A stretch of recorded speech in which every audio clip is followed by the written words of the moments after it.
بسم اللہ الرحمن الرحیم الحمد للہ رب العالمین والصلاة والسلام علی اشرف الانبیاء وسادۃ الاتقیاء وسید المرسلین خاتم النبیین محمد وعلی آلہ واہل بیتہ وصحبہ اجمعین اما بعد فقد قال اللہ تبارک وتعالی الذين يجتنبون كبائر الإثم والفواحش إلا اللمم إن ربك واسع المغفرة صدق اللہ العظیم۔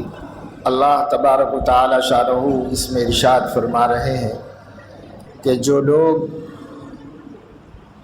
بڑی بڑی نافرمانیوں سے بچتے ہیں اور فواحش اور بے حیائی کے کام نہیں کرتے، ہاں ان سے کوئی چھوٹی موٹی غلطیاں بے اصولیاں سرزد ہو جاتی ہیں تو ہو سکتی ہیں، ایسے لوگوں کے حق میں یقیناً آپ کا پروردگار بہت وسیع مغفرت والا ہے۔ اسی مضمون کی ایک اور آیت دوسری جگہ پر آئی ہے، وہاں اللہ تعالیٰ نے فرمایا ہے ان تجتنبوا کبائر ما تنہون عنہ نکفر عنکم سیئاتکم وندخلکم مدخلا کریما۔ اگر ہم نے جن کاموں کے کرنے سے منع کیا ہے، اگر تم ان بڑے بڑے گناہوں سے بچ جاؤ گے تو تمہاری چھوٹی موٹی لغزشوں کو ہم درگزر کر دیں گے اور تمہیں عزت کے گھر میں داخل کریں گے، یعنی جنت میں داخل کریں گے۔ اسی طریقے سے ایک اور جگہ اللہ تعالیٰ نے فرمایا والذین یجتنبون کبائر الاثم والفواحش واذا ما غضبوا هم یغفرون۔ اللہ کے خاص بندے وہ ہیں جو بے حیائی کے کام نہیں کرتے اور بڑے بڑے گناہوں سے اپنے کو دور رکھتے ہیں اور بچاتے ہیں۔ اگر انہیں کسی کے اوپر غصہ آ جاتا ہے تو درگزر کر دیتے ہیں، بخش دیتے ہیں، معاف کر دیتے ہیں۔ ان تین آیتوں کا مضمون تقریباً ایک جیسا ہے، الفاظ بھی ایک جیسے ہیں، اور خلاصہ ان سب کا یہی ہے کہ اللہ تبارک و تعالی شانہ نے انسانوں کو اس دنیا میں پیدا فرمایا ہے، اور انسان وہ مخلوق کہلاتی ہے جس کے اندر اچھائیاں بھی اللہ نے رکھی ہیں اور برائیاں بھی رکھی ہیں، نیک کام کرنے کا شوق بھی رکھا ہے اور نفس و شیطان کی خواہشات کی اتباع کرنے کا بھی جذبہ اس کے اندر اللہ نے رکھا ہے۔ یہ دو چیزوں کا مجموعہ ہے انسان، ایک ہوتی ہے ملکوتیت اور ایک ہوتی ہے حیوانیت۔ ملکوتیت فرشتوں جیسا مزاج جو صرف پاک باز ہوتا ہے اور اس کے اندر شر ہوتا ہی نہیں ہے، فساد ہوتا ہی نہیں ہے، یہ فرشتوں والا مزاج ہے۔ فرشتوں والے مزاج کو ملکوتیت کہتے ہیں۔ اور ایک جانوروں والا مزاج ہے، جانوروں والے مزاج کو حیوانیت کہتے ہیں، جس میں خود غرضی ہوتی ہے، اپنی چاہت ہوتی ہے، اپنی خواہش ہوتی ہے، جو آدمی کا من چاہے وہ کرنا، یہ جانور پن ہے، اس کو عربی میں حیوانیت کہتے ہیں۔ تو حیوانیت سراسر جانور پن ہے، اور ملکوتیت جس میں کسی قسم کی کوئی نافرمانی کا تصور نہیں، کوئی گناہ نہیں، اس کو ملکوتیت کہتے ہیں۔ انسان نہ فرشتہ ہے نہ جانور ہے۔ انسان کو اللہ تعالیٰ نے فرشتہ بھی نہیں بنایا، جانور بھی نہیں بنایا، بلکہ ان کے درمیان میں ایک ایسی مخلوق بنایا جس میں اس کا آدھا حصہ حیوانیت سے تعلق رکھتا ہے اور آدھا ملکوتیت سے تعلق رکھتا ہے۔ یعنی جانور میں جتنی صفات پائی جاتی ہیں انسان کے اندر پائی جاتی ہیں، اور فرشتوں میں جتنی خوبیاں ہیں وہ سب انسان کے اندر اللہ پاک نے رکھی ہیں۔ اب انسان دو متضاد صفتوں کا مجموعہ بن گیا۔ حیوانیت ملکوتیت کے بالکل اگینسٹ ہے، اور ملکوتیت حیوانیت کے بالکل خلاف ہے۔ وہ بالکل اور چیز ہے، یہ بالکل اور چیز ہے۔ اس کو کہتے ہیں ضد، ازداد، اور انسان کو جامع ازداد بنایا کہ انسان کے اندر یہ بھی کامل رکھا، وہ بھی کامل۔ حیوانیت مکمل انسان کے اندر پائی جاتی ہے، اور ملکوتیت بھی مکمل پائی جاتی ہے انسان کے اندر۔ یہ دونوں چیزیں ہمارے اندر پائی جاتی ہیں۔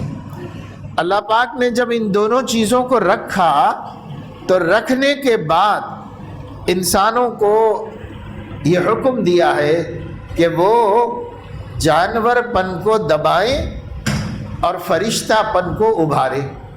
اس کا حکم ان کو دیا گیا ہے۔ فرشتہ ہم بنائے جاتے تو ہماری امتحان آزمائش کچھ بھی نہیں ہوتی، اس واسطے کہ دیکھیے فرشتے کوئی گناہ کرنا چاہے تو بھی نہیں کر سکتے۔ قرآن مجید میں ان کے بارے میں فرمایا گیا ہے لا یعصون اللہ ما امرہم ویفعلون ما یؤمرون۔ لا یعصون اللہ، اللہ کی نافرمانی نہیں کرتے فرشتے، اور اللہ جو حکم دیتا ہے وہی کرتے ہیں۔ تو فرشتہ اگر گناہ کرنا چاہے تو نہیں کر سکتا، اور جانور نیکی کرنا چاہے تو نہیں کر سکتا۔ وہ نیکی کرنے سے عاجز ہے اور وہ گناہ کرنے سے عاجز ہے، اور عاجز کو کوئی اجر ہے نہ ثواب ہے۔ کسی جانور کے لیے اللہ تعالیٰ نے ثواب کا قانون نہیں رکھا، عذاب کا قانون بھی نہیں رکھا اللہ نے۔ کوئی جانور جنت میں نہیں جائے گا، کوئی جہنم میں نہیں جائے گا، کیونکہ اس کی مجبوری ہے کہ اسے جیسے اللہ نے پیدا کر دیا بس وہ ویسے ہی جی سکتا ہے۔ اور کوئی فرشتہ وہ جہنم میں نہیں جائے گا، جنت میں نہیں جائے گا، اس واسطے کہ فرشتوں کو اللہ نے اس کام کے لیے پیدا ہی نہیں کیا ہے۔ اب جو سزا اور جزا کا قانون ہے، اور جو ثواب اور عذاب کا ضابطہ ہے، وہ میرے عزیزو دوستو ہم لوگوں کے واسطے ہے، ہم لوگوں کے واسطے ہے۔ کیوں ہم لوگوں کے واسطے ہے؟ کہ اللہ تعالیٰ نے ہمیں دونوں صلاحیتیں دے رکھی ہیں۔ انسان گناہ کرنا چاہے تو گناہ کر سکتا ہے، کوئی روک نہیں سکتا اس کو، اور انسان نیکی کرنا چاہے تو نیکی کر سکتا ہے، اس کو کوئی روک نہیں سکتا۔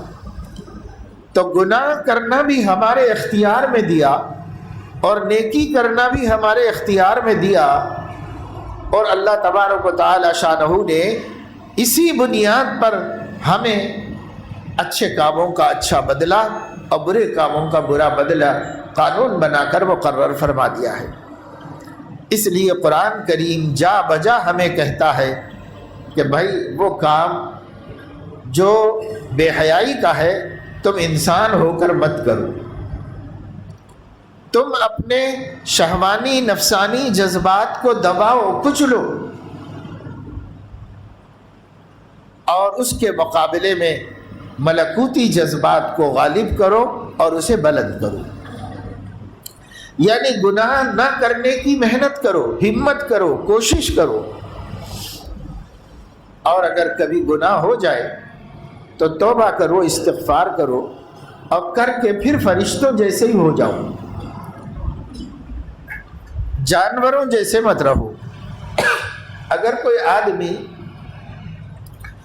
گناہ کرتا ہے اور توبہ نہیں کرتا تو وہ جانور بن جاتا ہے، اور کوئی آدمی گناہ ہی نہیں کرتا تو وہ فرشتہ بن جاتا ہے۔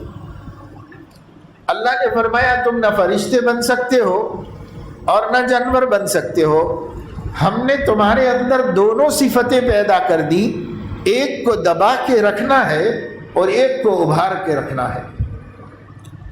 اس کا نام ہے مجاہدہ، اسی کو کہتے ہیں اتباع شریعت و سنت، اور اسی کے کرنے میں انسان کو بڑی تکلیف اٹھانی پڑتی ہے اور بہت خواہشات کو چھوڑنا پڑتا ہے، بہت سے جذبات کو توڑنا پڑتا ہے، تب کہیں جا کر کے ایک انسان اس لائق بنتا ہے کہ وہ فرشتوں جیسا بنے۔ فرشتہ تو نہیں بن سکتا، فرشتوں جیسا بنے، پاک باز زندگی گزارنا، گناہ کر سکنے کے باوجود نہ کرنا۔ کمال یہ ہے اور ثواب اسی کے اوپر اللہ تبارک و تعالی شانہ ہمارے لیے مقرر فرمائے ہوئے ہیں۔ اس لیے ہر مومن کو چاہیے کہ وہ اس بات کی کوشش کرے کہ وہ زندگی کے مقصد کیسے پورا کر سکتا ہے۔ ہم سمجھ رہے ہیں کہ ہم پیدا ہو گئے اور جب تک بچے تھے، ناسمجھ تھے، نادان تھے، تو جیسے بھی جی رہے تھے اور کوئی ہمارا پرسان حال نہیں تھا، لیکن جب ہم بڑے ہو گئے، باشعور ہو گئے، عقل آ گئی اور گویا شریعت کی اصطلاح میں بالغ ہو گئے، 15 برس کے ہو گئے، تو ہم سمجھتے ہیں جو من میں آتا ہے وہ کرنا چاہیے، جو جی چاہتا ہے وہ کرنا چاہیے، جو خواہش پیدا ہوتی ہے وہ پوری ہونی چاہیے، جو جذبات انسانوں کے اندر وجود میں آتے ہیں ان جذبات کی تکمیل ہونی چاہیے۔ وہ حلال ہو تو اس سے کوئی مطلب نہیں، وہ حرام ہو تو اس سے کوئی مطلب نہیں۔ اللہ ہم سے کیا کہہ رہا ہے، نبی ہم سے کیا مطالبہ کر رہے ہیں، ہمیں اس کی کوئی ضرورت نہیں۔ ہمارا مال، ہماری زندگی، ہماری خواہش، ہمارے جذبات، ہم اور سب کچھ ہمارا۔ یہ بڑی غلط فہمی ہے جو انسان کے اندر شعور آنے کے بعد شیطان اور نفس پیدا کر دیتے ہیں۔ اس لیے اللہ تبارک و تعالی شانہ نے قرآن مجید میں ارشاد فرمایا، لا یغرنکم باللہ الغرور، اے میرے بندو دھیان رکھنا دنیا کا سب سے بڑا دھوکے باز تم کو دھوکہ نہ دے سکے۔ الغرور کہتے ہیں سب سے بڑے دھوکے باز کو، اور سب سے بڑا دھوکے باز انسان کا نفس ہے۔ وَلَا يَغُرَّنَّكُمْ بِاللَّهِ الْغَرُورُ، اور ہرگز تم کو دھوکہ نہ دے سکے سب سے بڑا دھوکے باز، یہ تمہیں دھوکہ نہ دے سکے۔ یہ اللہ نے ہمیں قرآن میں پہلے ہی چوکنا کر دیا۔ ان الشیطان لکم عدو فاتخذوه عدوا انما يدعو حزبه ليكونوا من اصحاب السعیر، یقیناً شیطان تمہارا دشمن ہے اور تم اس کو دشمن ہی مان کے چلو، اور وہ اپنے ماننے والوں کو جہنمی بنانے کی محنت کرتا ہے۔ اور انبیاء علیہ السلام اپنے حزب کو، اپنے لشکر کو جنتی بنانے کی کوشش کرتے ہیں۔ قرآن مجید میں اللہ رب العزت نے یہ بھی ارشاد فرمایا ہے کہ اللہ ولی الذین آمنوا یخرجہم من الظلمات الی النور، اللہ تعالیٰ ایمان والوں کا دوست ہے، وہ ان لوگوں کو اندھیروں میں سے نکال کے روشنی میں لے جاتا ہے۔ ظلمات ظلمت کی جمع ہے، اندھیرے بے حساب، سینکڑوں، ہزاروں، لاکھوں اندھیرے، ان اندھیروں میں سے نکالتا ہے، الی النور، روشنی میں لے جاتا ہے۔ نور روشنی کو کہتے ہیں اور واحد ہے، اس کی جمع انوار ہے۔ یہ نہیں فرمایا ظلمات سے نکال کے انوار میں لے جاتا ہے، بلکہ یہ فرمایا کہ ظلمات سے نکال کے نور میں لے جاتا ہے۔ اور یہ بھی نہیں فرمایا کہ ظلمت سے نکال کے نور میں لے جاتا ہے، بلکہ ظلمات سے نکالتا ہے۔ معلوم ہوا کہ اللہ نے اس دنیا میں اندھیرے بہت رکھے، گمراہیاں بے حساب ہیں، انگنت ہیں، لیکن اس دنیا کے اندر اللہ رب العزت نے جو روشنی رکھی ہے، روشنی ایک ہے، روشنی ایک ہے، اندھیرے بہت ہیں۔ اندھیروں سے اللہ نکالتا ہے اور روشنی میں لے جاتا ہے۔ کفر کا اندھیرا ہے، شرک کا اندھیرا ہے، بدعت کا اندھیرا ہے، جہالت کا اندھیرا ہے، نفاق کا اندھیرا ہے، گناہوں کا اندھیرا ہے، فسق و فجور کا اندھیرا ہے۔ یہ سب اندھیرے ہیں اور اندھیروں کی کوئی حد نہیں ہے۔ ان سارے اندھیروں میں سے اللہ رب العزت اپنے دوستوں کو نکالتا ہے، یعنی ایمان والوں کو نکالتا ہے، اور نکال کے کیا کرتا ہے؟ روشنی میں لے جاتا ہے۔ روشنی ایک ہے اور وہ ہے اسلام۔ اسلام میں لاتا ہے اللہ، ہر اندھیرے میں سے نکال کر اسلام کی روشنی میں لاتا ہے. اور کیسے لاتا ہے؟ تو قرآن کے ذریعے سے لاتا ہے. قرآن کے ذریعے لاتا ہے. اس لیے کہ اللہ تعالیٰ نے انسانوں کو اندھیرے سے نکلنے کے واسطے روشنی بنا کر قرآن اتارا ہے. اللہ تعالیٰ نے اس روشنی کے ذریعے ہر بھٹکتے انسان کو سیدھا راستہ دکھایا ہے. اس لیے اللہ تعالیٰ ہمارا دوست ہے. وہ ہمیں گمراہیوں سے بچانا چاہتا ہے اور اندھیروں سے نکالنا چاہتا ہے, سیدھے رستے پر لانا چاہتا ہے, روشنی میں لانا چاہتا ہے. اور اس کے برخلاف شیطان ہے. تو اللہ تعالیٰ فرما رہے ہیں والذین کفروا اولیاؤہم الطاغوت. جو لوگ کافر ہیں وہ شیطان کے, ابلیس کے دوست ہیں. وہ مسلمانوں کے دوست نہیں ہیں, وہ ابلیس کے دوست ہیں. کیا کرتے ہیں؟ یخرجونہم من النور الی الظلمات. اپنے چاہنے والوں کو روشنی میں سے نکال کے اندھیروں میں ڈھکل دیتے ہیں. تو جو شیطان کی مانے گا وہ اندھیروں میں جائے گا, اور جو رحمان کی مانے گا وہ روشنی میں آئے گا. اندھیرے چھوٹتے جائیں گے, چھٹتے جائیں گے, اور روشنی بڑھتی جائے گی, اور وہ روشنی میں زندگی گزارے گا. اور آپ سمجھ سکتے ہیں کہ اندھیرے میں راستہ چلنے والا بھٹک جاتا ہے, اور روشنی میں راستہ چلنے والا منزل کو پہنچتا ہے. اللہ فرما رہے ہیں تم اگر میرے بھیجی ہوئی روشنی کو نہیں لوگے تو اندھیروں میں رہو گے. تم پڑھے لکھے ہوگے, قابل ہوگے, بڑی بڑی ڈگریاں ہوں گی, بڑے بڑے ہنر ہوں گے, پیسہ ہوگا, دولت ہوگی, جائیداد جاگیریں ہوں گی, بڑی بڑی کرسیاں ہوں گی, اقتدار ہوگا, سلطنت ہوگی, تمہارے ہاتھ میں سب کچھ ہوگا, مگر تم اندھیرے میں ہوگے, روشنی میں نہیں ہوگے. روشنی میں وہی ہوگا جس کے پاس قرآن ہوگا, چاہے دنیا نہ ہو, چاہے 2 وقت کی روٹی بھی میسر نہ ہو, اتنا غریب ہو کہ پھٹے پرانے کپڑوں میں زندگی گزارتا ہو, اتنا محتاج ہو کہ سر چھپانے کو ٹھکانہ بھی نہ ہو, لیکن اگر اس کے پاس روشنی ہے, قرآن ہے, سنت ہے, تو اس کے پاس کوئی کمی نہیں ہے. یہ دنیا کا سب سے بڑا دولت مند ہے, یہ دنیا کا سب سے کامیاب انسان ہے. اس سے بڑا کامیاب و خوش نصیب کوئی نہیں. عامر بن فہیرہ حضرت صدیق اکبر رضی اللہ تعالی عنہ کے غلام تھے. ایک جہاد میں اللہ کے نبی صلی اللہ علیہ وسلم کے ساتھ شریک تھے, اور ان کو کھجور ہاتھ میں تھا, کھجور کھا رہے تھے. جنت کی خوشبو آئی,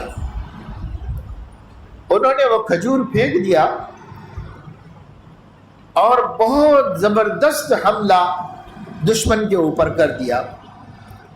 لیکن ادھر سے بھی تابڑ توڑ حملے ہوئے, تاب نہیں لا سکے. ایک نیزہ آ کر ان کی کن پٹی میں لگا اور اس سے وہ وہیں پر گر گئے, اور جیسے ہی گر گئے ایک جملہ زبان سے کہا اور اس سے زیادہ کچھ کہہ نہیں سکے, اور وہ جملہ یہ تھا فزت ورب الکعبہ, رب کعبہ کی قسم کامیاب ہو گیا, زندگی کا مقصد وصول ہو گیا. صحابہ سمجھ گئے تھے کامیابی مال سے نہیں ملتی, کامیابی دولت سے نہیں ملتی, کامیابی اقتدار سے نہیں ملتی, حکومت و سلطنت سے نہیں ملتی. کامیابی ملتی ہے اللہ کو راضی کرنے سے.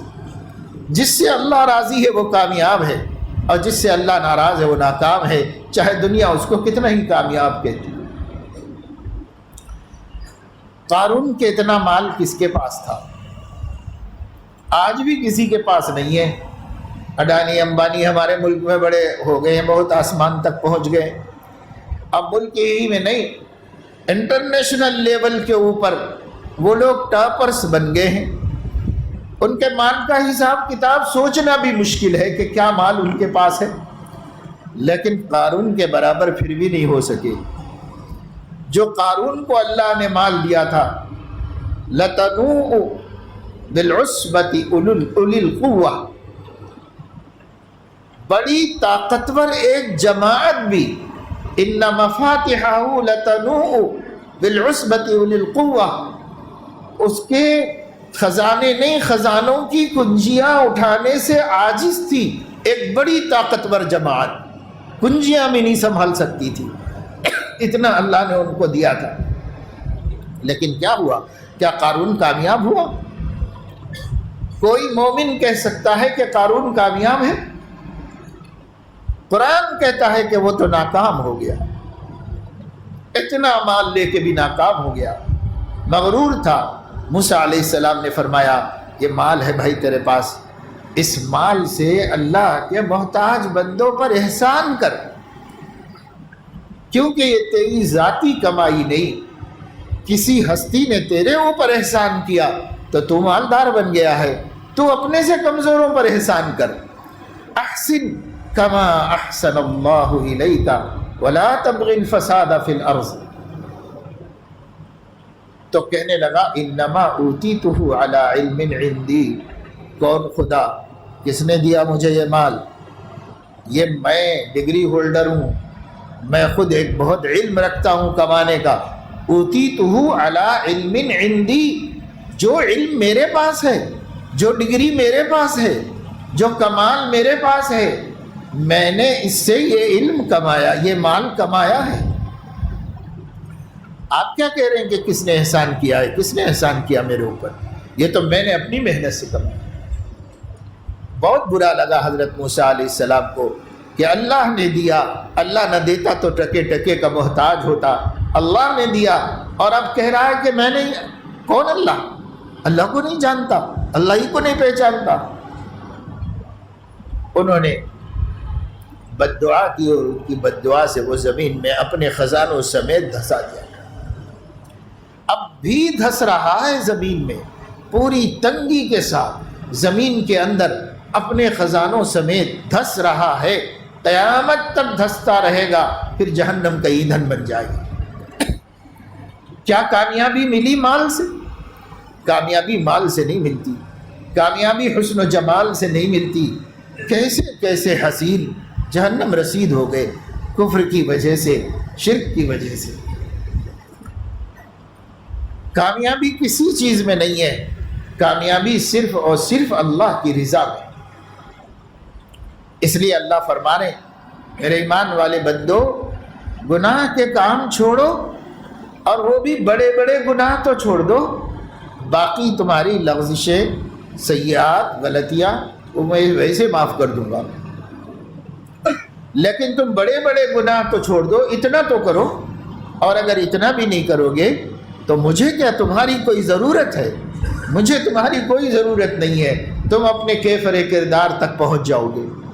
تم خود کسی بھی شخص کو کہتے ہو خود کہ کیفر کردار تک پہنچنا چاہیے۔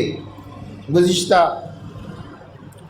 مہینے میں ایک گستاخ نے بڑی گستاخیاں کی نبی پاک صلی اللہ علیہ وسلم کی شان میں، تو ہر جگہ لوگوں نے ایجیٹیشن کیا اور کہا کہ مجرم کو کیفر کردار تک پہنچایا جائے، اب مجرم کو قرار واقعی سزا دی جائے۔ یہ ہمارے فیصلے ہیں اور یہی فیصلہ اللہ بھی کرتا ہے، اور اللہ کے نزدیک مجرم صرف بے ایمان ہی نہیں ہوتا، ایمان والے بھی اگر گستاخی رسول کرتے ہیں اور ایمان والے بھی نبی کا دل دکھاتے اور تکلیف پہنچاتے ہیں تو قرار واقعی سزا ان کو بھی ملنی چاہیے۔ قرآن مجید میں اعلان ہے والذین یؤذون اللہ ورسولہ لعنہم اللہ فی الدنیا والآخرہ، جو اللہ رسول کو ستاتے ہیں ان پر دنیا اور آخرت میں اللہ کی لعنت ہے۔ نبی پاک صلی اللہ علیہ وسلم نے جن چیزوں کو اپنی تکلیف کا سبب فرمایا ہے، کیا ملت ان تکلیف دینے والی چیزوں سے بچ رہی ہے؟ ہم خود اپنی سزا طے کریں، ہم دوسروں کی سزا طے کر رہے ہیں، وہی قانون ہمارے اوپر بھی آ رہا ہے، وہی قانون ہمارے اوپر بھی لگ رہا ہے کہ تم بھی تو اللہ کے نبی کو ستا رہے ہو اور تم بھی تو اللہ کے نبی کو تکلیف دے رہے ہو۔ ہمیں سوچنا چاہیے، غور کرنا چاہیے۔ اور میرے دوستو، کبھی آپ اس بات پر بھی سنجیدگی کے ساتھ غور کریں، دیکھیں کہ اگر محلے کے بچے ہمیں راستہ چلتے وقت میں کوئی بے ادبی کر دیں، کوئی گستاخی کر دیں تو ہمیں تکلیف تو ہوتی ہے، لیکن ہم نظر انداز کر دیتے ہیں کہ بھائی بچوں کی تربیت نہیں ہے، بچوں کو کوئی سکھانے والا نہیں ہے، کیسے بد اخلاق بچے ہیں، یہ کہہ کر نظر انداز کر کے ہٹ جاتے ہیں۔ لیکن اگر وہی بدتمیزی آپ کا اپنا بیٹا کر دے تو آپ کے لیے ناقابل تحمل و ناقابل برداشت ہوگا۔ میری اولاد نے کیسے میرے ساتھ یہ معاملہ کیا، اور کوئی ایرا ویرا کرتا تو چھوڑو میں برداشت کر لیتا، میرے بچے نے کیسے کیا میرے ساتھ۔ آدمی اس وقت میں طیش میں آتا ہے، غضب میں آتا ہے۔ یہی تعلق ہمارا اللہ کے ساتھ ہے کہ بے ایمان اللہ تعالیٰ کے لیے پرائے ہو گئے ہیں، اور ایمان والے اللہ اور اس کے رسول کے اپنے سگے ہیں۔ اگر ہم ان کو تکلیف دیتے ہیں تو ہمیں تکلیف دینا اللہ رسول کو غیروں کے تکلیف دینے سے زیادہ اذیت ناک ہے اور زیادہ تکلیف دے۔ لیکن ہم سوچنے کے لیے تیار ہیں۔ ہم کہتے ہیں کوئی بھی نہ کہے، ہم جو چاہیں کہہ دیں اور ہم جو چاہیں کر لیں، لیکن کوئی نہ کہے۔ ایک مثل مشہور ہے، پہلے دور میں کہیں ہندوستان میں بہت سارے، یہ تو ہندوستان تقسیم در تقسیم ہو کے چھوٹا ملک بن گیا، ورنہ ایک بہت بڑا وسیع و عریض ملک تھا۔ اس میں پٹھان لوگ بھی رہتے تھے، افغان قوم بھی ہندوستان ہی کی ہے، ہندوستان ہی میں رہتی تھی بہت بڑی تعداد میں، اب بھی ہے۔ لیکن اس وقت ان کا جاہ و جلال غالب رہتا تھا اور ہر جگہ لوگ ان سے ڈرتے تھے، ان کے مزاج سے، ان کی سختی سے۔ تو ایک پٹھان جا رہا تھا افغانی، اس نے دیکھا کہ کوئی ہندو جو ہے وہ قبلے کی طرف کسی دیوار کے پاس پیشاب کر رہا تھا۔ اس نے جا کر اس کو ایک رسید کیا اچھی طرح اپنی پوری قوت و طاقت سے، اور کہا کہ کمبخت بے شرم نہیں آتی، قبلے کی طرف منہ کر کے پیشاب کرتا ہے، اتنا بڑا گناہ ہے۔ تو بھائی اس کا تو گناہ شرک ہی سب سے بڑا ہے، اس کے اندر اب کو سارے گناہ اسی میں ڈوبے ہوئے ہیں۔ شرک سے بڑا کیا گناہ ہے اس کا؟ سب سے بڑا گناہ تو شرک ہے، وہ تو اس کو نظر نہیں آیا، لیکن قبلے کی طرف پیشاب کرنا گناہ ہے، مسلمانوں کے حق میں گناہ ہے، پر اس نے اس کے حق میں اس کو ایک لگایا رسید پر۔ بیچارہ ڈر بھی گیا، اور غلطی تھی۔ اس زمانے میں ہندو بھی جانتے تھے کہ یہ بری باتیں مسلمان بری سمجھتے ہیں، سب کو پتہ ہوتا تھا، تو اس کو غلطی بھی سمجھ میں آئی۔ اس نے کہا ہاں بھائی مجھے سمجھ میں نہیں آیا، میری غلطی ہے، غلطی مان لیا اور مار کھا لیا، وہ چلا گیا۔ کچھ دنوں کے بعد ایک دفعہ وہ گزر رہا تھا تو اس نے دیکھا کہ یہ پٹھان صاحب جو ہیں یہ بھی قبلے ہی کی طرف کھڑے کے موت رہے، تو اب یہ تو نہیں رکھ سکتا تھا ایک دھول ان کو، تو دور کھڑے کے دیکھتا رہا، انتظار کرتا رہا۔ جب وہ پیشاب کر کے فارغ ہو کے ادھر سے پلٹے تو اس نے ادب سے کہا کہ حضور آپ نے بھی تو قبلے ہی کی طرف کیا ہے پیشاب، میں بھی کیا تھا ایک دن، تو آپ بہت غصے میں آئے تھے کہ اتنا بڑا گناہ کرتا ہے، اور آج آپ نے وہی بڑا گناہ کر لیا۔ تو ایک اور رسید کیا، ایک اور رسید کر کے کہنے لگا کہ قبلہ تیرے باپ کا نہیں ہے، قبلہ ہمارا ہے، اس لیے ہم اس کے خلاف کر سکتے۔ یہ ایک لطیفہ ہے جو پہلے لوگوں کے، حتیٰ کہ بعض قدیم ہمارے علماء کے مواعظ کے اندر بھی یہ لطیفہ ہے۔ یہ لطیفہ بات سمجھانے کے واسطے۔ آج مسلمانوں کی صورتحال یہی ہو گئی کہ وہ یہ کہتے ہیں کہ کوئی نبی کی گستاخی نہ کرے، اللہ کی نہ کرے، قرآن کی نہ کرے، دین اسلام کی نہ کرے۔ یہ جذبہ تو ٹھیک ہے، اچھا ہے، ہر مومن کے دل میں ہونا چاہیے، لیکن ہم خود بھی نہ کریں۔ کبھی سوچا کہ ہم اللہ کو نہ ستائیں، ہم نبی کا دل نہ دکھائیں، ہم قرآن کی بے توقیری تب نہ کریں؟ کبھی یہ بھی سوچا ہم نے؟ نہیں، ہم جو چاہے کر سکتے ہیں قرآن کے بارے میں۔ یہ قرآن جو برسوں برسوں جزدانوں میں لپیٹ کے گھر میں رکھا ہوا ہے، یہ کیا قرآن کی شان میں گستاخی نہیں ہے؟ یہ گستاخی ایمان والے کر رہے ہیں، اس لیے ہضم ہو جا رہی ہے، اور یہی گستاخی بے ایمان کرتا تو ہمارے لیے ناقابل برداشت ہو۔ بھائی جو گناہ دوسرا کر رہا ہے وہ ہمارے لیے بھی گناہ ہے، جو گستاخی دوسرا کر رہا ہے وہ ہمارے حق میں بھی گستاخی ہے۔ اس لیے مسلمانوں کو چاہیے کہ غیروں کی ظلم و زیادتی سے بھی اپنے نبی کی آبرو کو بچائیں اور خود بھی اس حرکت کے کرنے سے اپنے آپ کو بچائیں۔ ہمارا کرنا زیادہ بڑا جرم ہے، غیروں کا کرنا اتنا بڑا جرم نہیں، اس واسطے کہ وہ ایمان ہی نہیں رکھتے تو وہ تو جائیں جہنم کا ایندھن ہی ہے پہلے سے، اگر اللہ توفیق نہ دے تو میں یہ بات آپ کو بتا رہا ہوں، بہت سے گناہ ایسے ہیں جو بڑے ہیں ہمیں نہیں پتہ۔ اللہ فرما رہے الذین یجتنبون کبائر الاثم والفواحش، جو لوگ بڑے بڑے گناہوں سے بچتے ہیں اور بے حیائی کے کام نہیں کرتے تو اللہ تعالیٰ ان کی چھوٹی چھوٹی غلطیاں سب درگزر کر کے انہیں ندخلکم مدخلا کریما، عزت کے گھر میں داخل کر دوں گا، یعنی مرنے کے بعد جنت میں داخل کر دوں گا، اور میں ان کو جہنم میں بھیج کے رسوا نہیں کروں گا، ذلیل نہیں کروں گا۔ تو دیکھیے اب بات آ کے اس پہ رکی کہ کم از کم مومن کبیرہ گناہ تو نہ کرے، کبیرہ گناہ تو نہ کرے مومن۔ اور کبیرہ گناہ کیسے نہیں کرے گا؟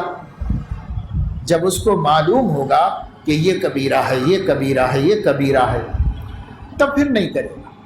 اس لیے کہ ہم نے بہت سے لوگ خاص طور سے جو یہاں پر جمع ہیں، چونکہ ایک دینی اور اصلاحی عنوان سے آئے ہیں، تو یہ سب لوگ اس بات کا ثبوت ہے کہ وہ گناہ نہیں کرنا چاہتے۔ گناہ کرنا چاہتے تو یہاں کا جمع ہوتے، گناہ نہیں کرنا چاہتے ہیں، ان کا جذبہ ہے نیک بننے کا۔ آپ سب ہم سب یہ چاہتے ہیں ہم نیک بن کے مر جائیں، ہم اللہ کے پسندیدہ بندے بن جائیں، کسی طریقے سے بن جائیں۔ تو کیا کرنا چاہیے؟ تو اس آیت شریفہ میں اللہ فرما رہا ہے بڑے بڑے گناہ چھوڑ دینا چاہیے۔ پہلا کام یہ، بڑے بڑے گناہ چھوڑ دو۔ بڑے بڑے گناہ کیسے چھوٹیں گے؟ تو پتہ چلاؤ، علماء کے پاس جاؤ، پوچھو کہ بڑے بڑے گناہ کون سے ہیں، تاکہ ہم بڑے بڑے تو چھوڑ دیں۔ اللہ میاں ہم سے کہہ رہے کہ بھائی بڑے بڑے تو چھوڑ دو کم سے کم، تو بڑے بڑے تو ہم ہمت کر کے چھوڑ دیں گے۔ معلوم کریں، معلوم کرنے کے لیے علماء کے پاس ٹائم نکال کے جانا چاہیے۔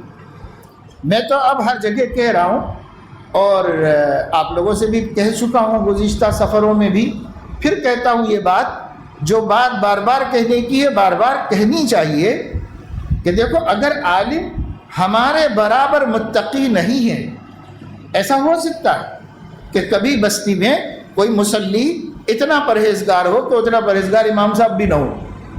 ایسا ہو سکتا ہے کہ ایک عام آدمی اتنا نیک نمازی پابند ہو کہ اتنا پابند مولانا صاحب بھی نہ ہو۔ ایسا ہو سکتا ہے، اب میں اس ہو سکنے کو تسلیم کرتا ہوں۔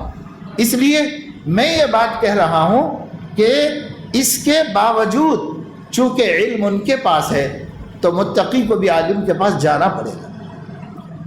اور یہ بات ہم ہر جگہ کہہ رہے ہیں کہ بھائی متقی کے پاس تقوی لینے جاؤ، عالم کے پاس علم لینے جاؤ، مومن کے پاس ایمان لینے جاؤ، جس کے پاس جو نعمت ہے اس سے وہ نعمت ملے گی۔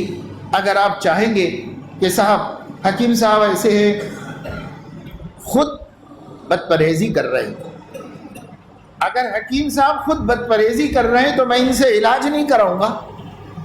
ڈاکٹر صاحب خود سگریٹ پیتے ہیں اور ہم سے کہہ رہے ہیں کہ سگریٹ تمہارے کینسر کو پیدا کر رہا ہے، چھوڑو فوری ختم کرو، لیکن اس نے کہیں دیکھ لیا کہ ڈاکٹر صاحب خود پی رہے تو کہے کہ صاحب ایسے ڈاکٹر کا کیا علاج کرائیں جو خود پرہیز نہیں کرتا۔ نہیں، ہر عقل مند کہے گا وہ پرہیز نہیں کرتا تو وہ بھی بھگتے گا، لیکن تم تو علاج کرو، تم تو پرہیز کرو، جو تمہیں وہ صحیح رستہ بتا رہا ہے اس صحیح رستے پہ چلو۔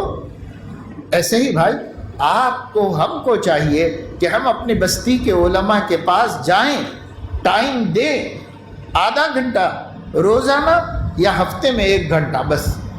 میں کہتا ہوں اپنی روزگار کو خراب مت کرو، اپنی مصروفیتوں کو چھوڑو مت، اس واسطے کہ یہ دنیا سنبھال کے رکھنا بھی ہماری ذمہ داری ہے، اس دنیا کو بھلا کرنا بھی ہماری ذمہ داری ہے۔ کسی کے محتاج مت بنو، کسی کے محتاج مت بنو۔ کل میں نے یہی بات وہاں مہاراشٹر میں بھی کہی کہ سب مسلمانوں سے، اور یہاں بھی بہت سے نوجوان ہیں، آپ ایسے اپنے آپ کو بنا لو کہ کسی ضرورت کے پورا ہونے کے لیے کسی دوسرے کی طرف دیکھنا نہ پڑے۔ اس کو کہتے ہیں دست نگر ہونا۔ دست نگر فارسی کا لفظ ہے، دست ہاتھ کو کہتے ہیں اور نگر دیکھنے والے کو کہتے ہیں۔ دست نگر اس کو کہتے ہیں جو دوسروں کے ہاتھ پہ نظر رکھا ہوا ہے، کون مدد کرے گا، کون دے گا، کون دے گا، کون دے گا۔ یہ ذلت کی زندگی ہے۔ کوئی مومن نوجوان اپنے آپ کو ذلیل ہونے نہ دے، روزی روٹی کے لیے خود کوشش کرے، جد و جہد کرے، محنت کرے۔ مزدوری کر لینا، گڑھے کھود لینا بری بات نہیں ہے، لیکن دوسروں کا کھانا انتہائی ذلت ہے، انتہائی رسوائی۔ اس لیے ذلت والا کام مسلمان کو نہیں کرنا چاہیے۔ مسلمان عزت والا کام کرے۔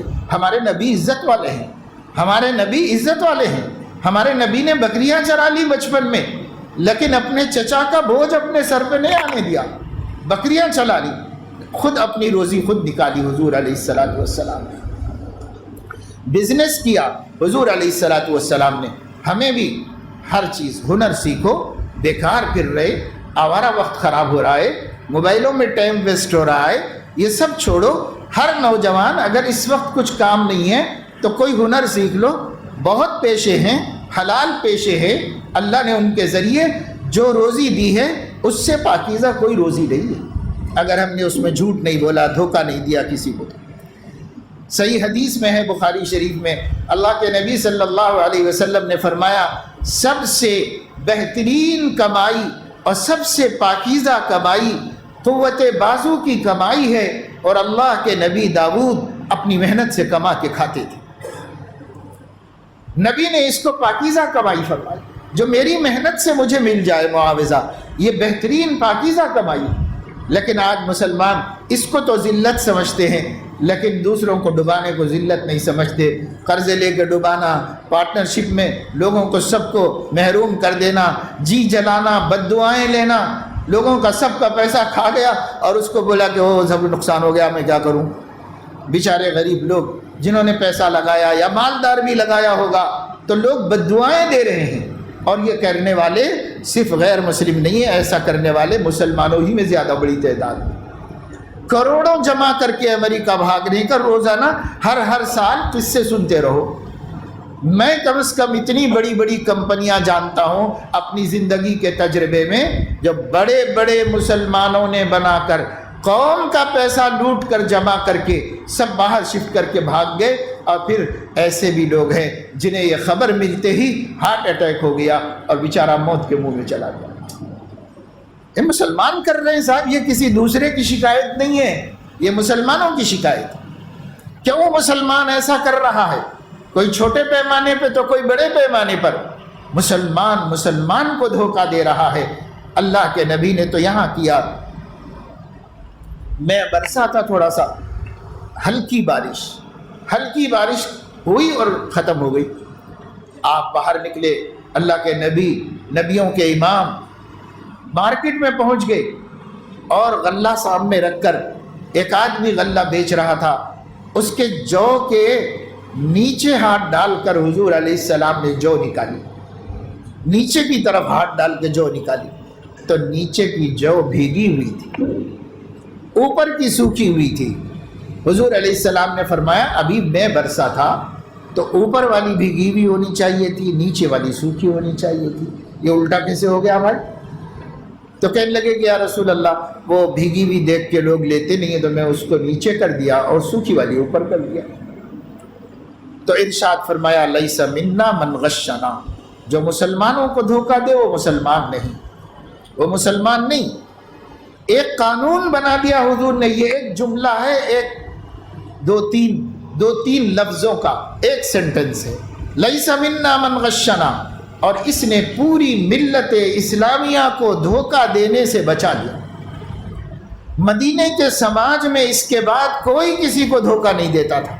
ایک سینٹنس، ایک جملہ نبی کا پوری مارکیٹ کو صاف ستھرا کر، کہیں دھوکہ نہیں، کہیں دغا نہیں، کسی کو دھوکہ نہیں۔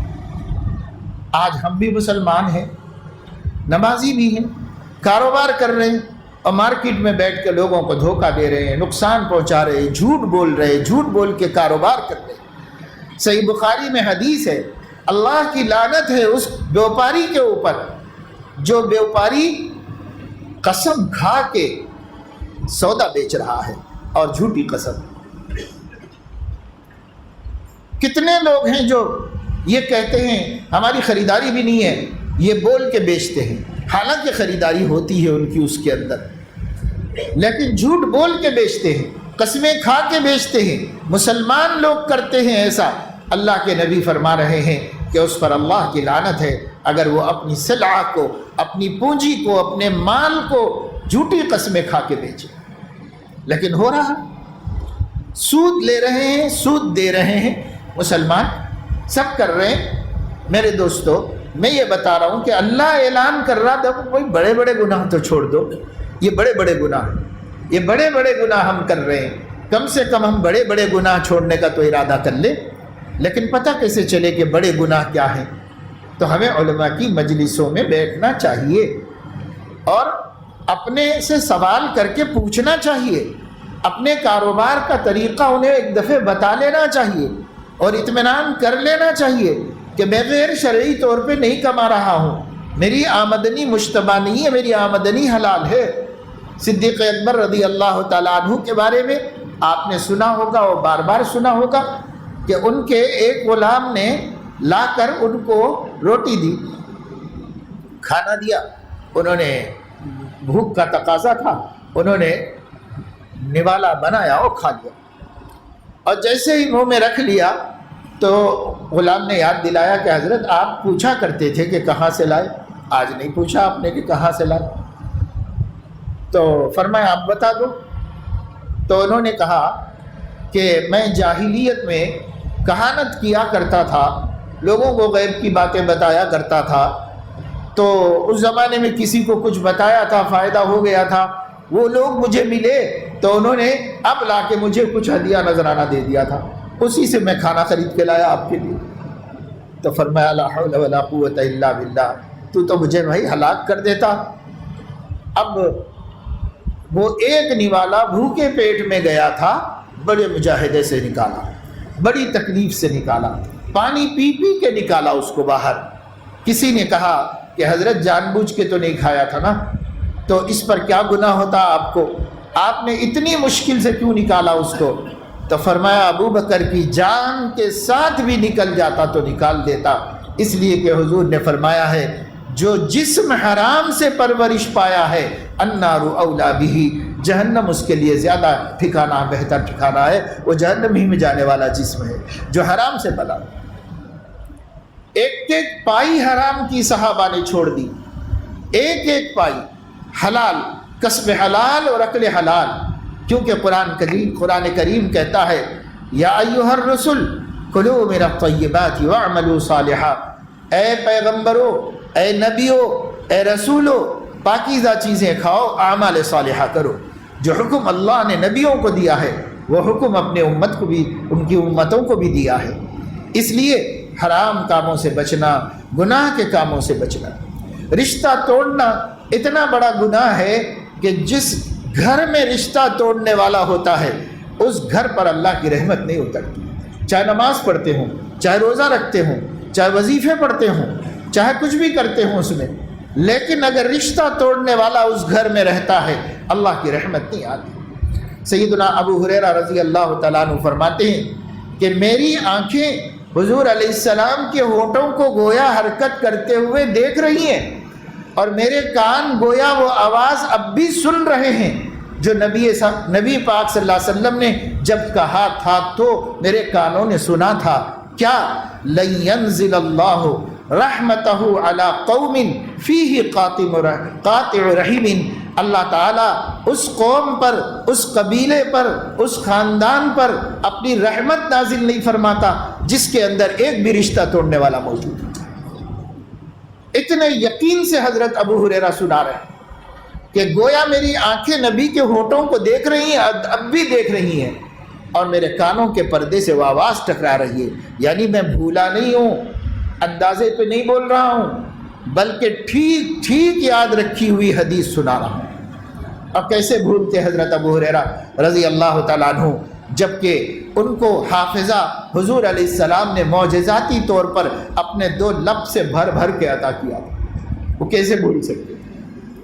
حضرت ابو ہریرہ رضی اللہ تعالیٰ عنہ فرماتے ہیں لَن يَنزِلَ اللَّهُ رَحْمَتَهُ عَلَىٰ قَوْمٍ فِيهِ قَاطِعُ رَحِمٍ، لیکن ہم رشتہ توڑے ہوئے ہیں، اتنا بڑا گناہ، لیکن اس کو ہم کبیرہ نہیں سمجھتے اور اس سے بچنے کے لیے تیار نہیں ہیں، پھر کیسے اللہ تعالی ہمارے اوپر رحم فرمائے گا؟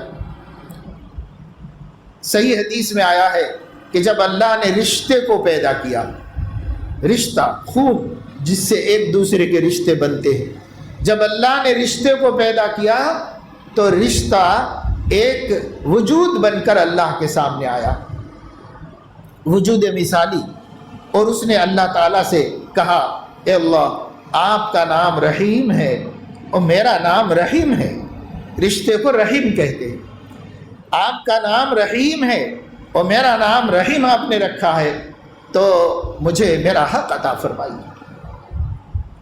تو اللہ تعالیٰ نے فرمایا کہ تیرا حق تجھ کو میں یہ دے رہا ہوں کہ جو تجھے تو جوڑ کے رکھے گا اس کو میں اپنے سے جوڑ کے رکھوں گا، اور جو تجھے توڑ دے گا میں اس کو اپنے سے توڑ دوں گا۔ یہ حق اللہ نے رشتہ داری کو عطا فرمایا ہے، یہ صحیح حدیث ہے۔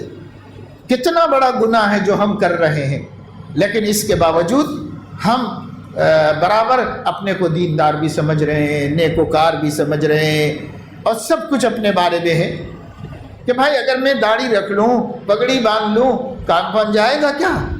اگر میں نماز پڑھ لوں تو کام بن جائے گا؟ یہ تو نیکی ہے، لیکن اس نیکی پر دین پورا ہو نہیں جاتا، دین اور بھی ہے، اس کو بھی سیکھنا ہے اور اسے بھی زندگی میں لانا ہے۔ اللہ اس کا بھی حساب کرنے والے ہیں، اللہ پاک اس کے بارے میں بھی ہم سے مواخذہ کرنے والے ہیں۔ ہمیں اس کی فکر نہیں، کچھ بھی کوئی فکر ہم کو اس کو نہیں کہ بھئی ہم رشتے کے بارے میں کتنے لوگ ہیں اس گناہ میں۔ ایک دفعہ ہم ایک جگہ بیٹھے، ایک مسئلہ تھا، اور مسئلہ تھا وراثت کی تقسیم کا۔ تو 5-6 علماء بیٹھ کر کے صاحب فتویٰ پورا مسئلہ سن کر کے سمجھ کر کے انہوں نے تقسیم بتائی کہ صاحب آپ بھائیوں کو، بہنوں کو، جو رشتہ دار ہیں ان کو متعین کیا، اور اس کے بعد بتایا کہ یہ حصہ ملے گا، اس طریقے سے ملے گا، قرآن کی روشنی میں آپ لوگوں کو حصہ اس طرح ملے گا، یہ جائیداد مرحوم کی اس طرح بانٹی جائے۔ یہ جب فتویٰ سنایا گیا تو وہ مسلمان خاندان بیٹھا ہوا ہے، اسی کے لیے تو فتویٰ مجلس ہوئی۔ تو ان وارثوں میں سے ایک صاحب پڑھے لکھے آدمی اور سرکاری نوکری کرتے ہیں، وہ کہہ رہے ہیں کہ یہ تقسیم تو میں نہیں مانتا، اس سے اچھی تقسیم تو جھیڑوں کے پاس ہوتی ہے۔ یہ مومن ہے جو قرآن کی تقسیم کو، اللہ کی تقسیم کو سے بہتر دھیڑ کی تقسیم کہہ رہا ہے، یعنی گاؤں میں جو لوگ بیٹھ کے گاؤں والے کر دیتے ہیں تقسیم، وہ اس سے اچھی ہوتی ہے، وہ اس سے بہتر ہوتی ہے، یہ کہہ رہا ہے۔ ایسے گناہوں میں مبتلا جس کے بعد ایمان بھی باقی نہیں رہتا، اس بندے کا ایمان بھی باقی نہیں رہتا اس بات کے بولنے کے بعد۔ اب کیا بچا کافر بننے کے واسطے؟ کافر ہی ہو گیا یہ بول کر کے، لیکن پھر بھی اپنے کو مسلمان کہتا ہے اور اللہ کے قانون کو جھٹلاتا ہے اور اللہ کے قانون کو توڑتا ہے۔ تو گناہ کتنے ہو رہے ہیں، کہاں کہاں ہو رہے ہیں، کس کس طرح ہو رہے ہیں، زبان سے کیسی کیسی باتیں بول رہے ہیں۔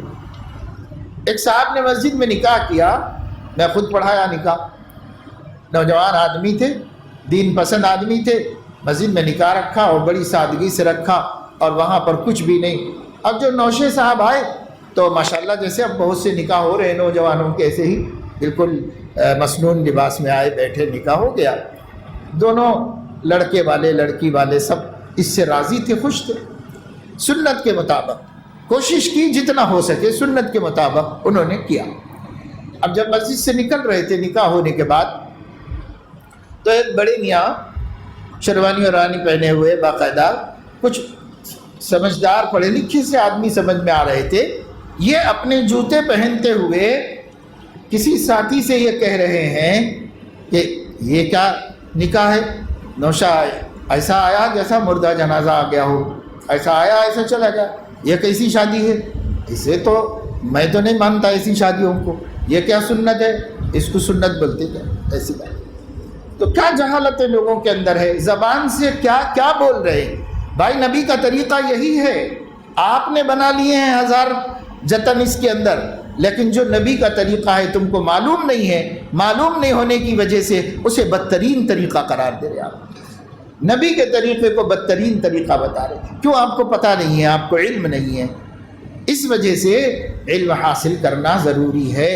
علم حاصل کیجئے تو گناہوں سے ہم بچ سکیں گے، اور جب گناہوں سے بچیں گے اللہ وعدہ کر رہا ہے کہ تم کو میں چھوٹی چھوٹی باتیں معاف کر دوں گا اور تم کو جنت میں داخل کروں گا، اللہ وعدہ فرما۔ اب اگر ہم جب مرنا ہے اور مرنے کو مانتے ہیں اور اتنا بھی کرنے کے لیے تیار نہیں، تو پھر میرے دوستو کیا مر کے چاہتے ہیں؟ کیا ہمارا ایمان نہیں ہے کہ اللہ مرنے کے بعد اٹھائے گا؟ والبعث بعد الموت، مکہ کے مشرکین آخرت کو بھی مانتے تھے لیکن مرنے کے بعد اٹھائے جانے کو نہیں مانتے تھے۔ اللہ کو مانتے تھے، فرشتوں کو مانتے تھے مشرکین، نبیوں کو مانتے تھے، لیکن مشرکین یہ نہیں مانتے تھے کہ مرنے کے بعد اٹھائے جائیں گے۔ کیا ہم لوگ بھی عملاً ایسا ہی نہیں کر رہے ہیں؟ ہم اس طرح جی رہے ہیں گویا ہم مرنے کے بعد اٹھائے جانے والے نہیں ہیں اور اٹھا کر خدا کے سامنے پیش کیے جانے والے نہیں ہیں، اس لیے ہمیں کسی گناہ کا ڈر نہیں۔ تو میرے دوستوں اور بزرگوں، گناہ گارانہ زندگی سے توبہ کرنا یہ ہماری زندگی کا بنیادی مقصد ہونا چاہیے۔ ہم گناہ گارانہ زندگی سے توبہ کریں، ہم اللہ تبارک و تعالی شانہ کے سامنے اپنے آپ کو اس طرح پیش کرے کہ اے اللہ میں گناہوں سے بچ نہیں پا رہا ہوں لیکن کوشش پوری کر رہا ہوں کہ میں گناہ سے بچ جاؤں، لیکن جو گناہ ہو گیا میں اس کو باقی رکھنا نہیں چاہتا، میں توبہ کرتا ہوں۔ جو توبہ کا طریقہ شریعت اسلامی بتاتی ہے اس کے مطابق توبہ کر لینا۔ تقریباً 30-35 برس پہلے کی بات ہے کہ ایک نوجوان آئے ڈھونڈتے ہوئے مسجد پر میری، وہاں انہوں نے لوگوں سے پوچھا کہ مولانا سے بات کرنا، لوگوں نے بتایا، تو پھر وہ مجھ سے بولتے کہ ایک اہم مسئلہ ہے اور آپ سے جاننا ہے مجھے۔ میں نے کہا کیا؟ تو کہنے لگے کہ میں کالج لائف میں مجھ سے زنا کا گناہ ہو گیا، کوئی میری جو ہے گرل فرینڈ تھی، اس کے ساتھ جیسا کہ کلچر ہے کوئی اب تو کوئی ایسی اچنبے کی بات نہیں رہ گئی اب اس زمانے میں، لیکن بہرحال ایک نوجوان بالکل ایسی غلطی مجھ سے ہو گئی ہے، مجھے معلوم بھی نہیں ہے کچھ بھی، مگر مجھے میرے دوست کے پاس ایک کتاب رکھی ہوئی نظر آئی، 70 بڑے گناہ، اس کو میں نے دیکھا اٹھا کے، اتفاق سے زنا کا عنوان تھا اور اس کے تحت لکھا ہوا تھا کہ اگر نوجوان جس کی شادی نہیں ہوئی ہے اگر وہ زنا کرے تو اس کو 100 کوڑے مارنا اس کی پاکی کے لیے ضروری ہے۔ الزانیۃ والزانی فاجلدوا کل واحد منہما 100 جلدہ ولا تأخذکم بہما رأفۃ فی دین اللہ ان کنتم تؤمنون باللہ والیوم الآخر۔ اللہ فرما رہے ہیں یہ 100 کوڑے مارنے میں اگر تم ایمان والے ہو تو تم کو کوئی رحم نہیں آنا چاہیے، یہ سزا ملنی چاہیے۔ اللہ تعالیٰ نے یہ قانون وہ پڑھ لیا، اس نے اردو جانتا، اب تو مسلمان اردو پڑھنا جانتے بھی نہیں، اردو بول لیتے ہیں لیکن پڑھنا لکھنا نہیں جانتے اردو۔ اس زمانے میں آتی تھی، 30-35 سال پہلے کی بات کہہ رہا ہوں، اردو پڑھتے تھے مسلمان، پڑھ لیا تو تب سے فکر ہوئی، وہ کتاب پہ نام دیکھا، لوگوں سے پوچھا، پتہ اٹھایا اور آیا۔ میں اس کے جذبے ایمانی کو سلام کرتا ہوں کہ وہ یہ کہہ رہا تھا کہ مولانا یہ سزا کون دیں گے، مجھے یہ سزا دے دی جائے تاکہ میں پاک ہو جاؤں، پاک ہو جاؤں۔ پاک ہونا مومن کے دل میں ہے اور اسے پتا ہے کہ گناہ گندگی ہے، ناپاکی ہے، لیکن اسے علم ہی نہیں ہے کہ کیا گناہ ہے کیا نیکی ہے، اس کا پتہ ہی نہیں۔ اب بھائی 100 برس عمر ہو جائے گی، نہیں سیکھیں گے تو 100 برس میں بھی نہیں پتہ چلے گا، سیکھنے سے پتہ چلے گا۔ علم حاصل کرنے سے آتا ہے، علم خواب دیکھنے سے نہیں آتا کسی کو، علم تو حاصل کرنے سے آتا ہے۔ کب کرو گے؟ زندگیاں گزر جا رہی ہیں، ہمیں نہیں معلوم کہ یہ گناہ ہے، شاید معلوم رہتا تو ہم نہ کرتے۔ بہت مسلمان ایسے ہیں جن کو گناہ معلوم ہو جائے تو کبھی نہ کریں، ایسے بہت مسلمان ہیں، لیکن کر رہے ہیں تو صرف نہیں معلوم ہونے کی وجہ سے کر رہے ہیں کہ پتہ ہی نہیں ہے ان کو، اور ہم بیان بھی نہیں کرتے۔ بہت سی چیزیں ایسی ہیں کہ رواج جیسا ہو گیا ہے کہ ہمیں بس اس ٹاپک پر بات کرنا ہے، ہمیں یہی بیان ہونا ہے، اور جو مسجد میں جاؤ، جہاں جاؤ، جس بیان میں بیٹھو تو ہمیں وہی کچھ باتیں ایسی کان میں پڑتی ہیں، لیکن بہت سی باتیں جن کا جاننا ضروری تھا وہ ہمارے علم میں نہیں آتی۔ علماء بھی اس میں کوتاہی کرتے ہیں کہ بھائی ہر دین کی بات امت تک پہنچائی جائے، اگر ہم نہیں لائیں گے تو امت تک کیسے آئے گی یہ بات؟ اگر ہم چھپائیں گے، ہمارے منہ میں آگ کی لگام پہنائی جائے جہنم کے اندر، کیسے ہم برداشت کریں گے؟ وہ لگام پہننے سے یا بولنا بہتر ہے کہ ہم لوگوں کو بتائیں۔ میرا تجربہ زندگی کا ہے، اور آپ میں سے بہت سے لوگوں سے زیادہ، یعنی عمر کی وجہ سے میں زیادہ تجربہ رکھتا ہوں، اکثر نوجوانوں سے بول رہا ہوں میں کہ آپ نوجوانوں سے زیادہ تجربہ میں رکھتا ہوں۔ میرا تجربہ یہ ہے، امت کے نوجوان اس گئے گزرے دور میں بھی، لڑکے ہی نہیں لڑکیاں بھی جو اپنی بدعملیوں سے بدنام ہو رہی ہیں، خاندانوں میں رسوا ہو رہی ہیں، ان کو بھی اللہ کا پیغام نہیں پہنچا ہے۔ اگر اللہ رسول کے حوالے سے ان کو کوئی بات پہنچائی جاتی تو ان کے دل شاید ہم سے زیادہ تقوی اور پرہیزگاری کو قبول کریں۔ ہیرے ہیں مگر ہیروں کو چنا نہیں جا رہا، سب کو پتھروں میں شمار کیا جا رہا ہے۔ یہ ایمان والے دل ہیں، ایمان والے دل معمولی نہیں ہوتے۔ ایمان کی چنگاری خواہشات نفسانیہ اور ماحول کی گرد و غبار میں اٹ گئی ہے، دب گئی ہے۔ اس ایمان کی چنگاری کو یہ گرد ہٹا کر کے روشنی دینا ہے۔ جب ہم اس کو دہکائیں گے تو یہ چنگاری شعلہ بن جائے گی، اور نہ صرف یہ کہ اس بندے کی زندگی تقوی پرہیزگاری کی ہوگی، بلکہ وہ ایک ماحول کو روشن کر کے رکھ دے گا۔ مگر کام نہیں ہو رہا، اللہ کا دین پہنچائے۔ کیا کیا باتیں گناہ کی ہیں، اگر معلوم نہیں تو امت کیسے بچے گی؟ کتنی باتیں گناہ کی ہیں، ہماری عورتوں میں اس کا مذاکرہ ہونے کی ضرورت کتنی زیادہ تھی کہ چغل خوری نہ کریں، کیونکہ صحیح بخاری کے مطابق حضور علیہ السلام 2 قبروں کے پاس سے گزرے، اور وہ مسلمانوں کی قبر تھی، اور ان لوگوں کو عذاب ہو رہا تھا۔ انہما لیعذبان، دونوں کو عذاب ہو رہا ہے۔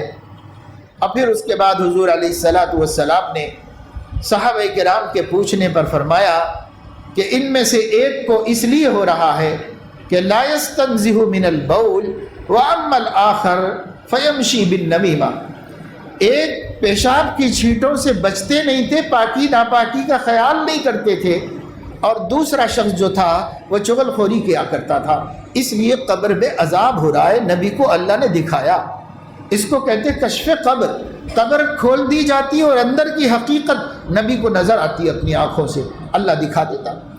حضرت علیہ السلام مدینہ منورہ میں کھڑے ہو کر حبشہ میں شاہ نجاشی کے جنازے کو دیکھ سکتے ہیں، تو وہیں پر قبر کے اندر کیا ہو رہا ہے آپ کو اللہ نہیں دکھائے گا، وہ آسان نہیں دیکھ۔